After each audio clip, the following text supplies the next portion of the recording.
Ciao! Welcome to Viet Language channel, and today we are going to learn how to say fruit names in Vietnamese. The word for fruit is trái, cây. Trái means fruit, cây means tree. Trái, cây.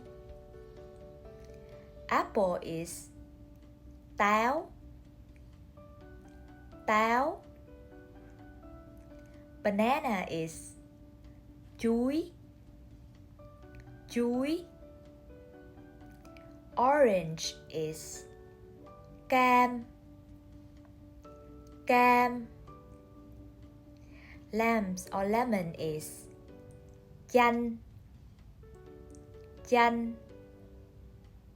Avocado is bơ, bơ. Pineapple is thơm, thơm. Coconut is dừa, dừa. Mango is xoài, xoài. Grape is nho, nho.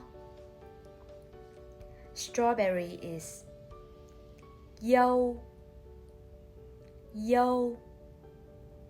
Now, let's try to use these names in a sentence. Tôi thèm ăn dâu. Tôi means I. Thèm, crave. Ăn, eat. Dâu, strawberry. Tôi thèm ăn dâu. I'm craving for strawberry. Tôi thèm ăn dâu.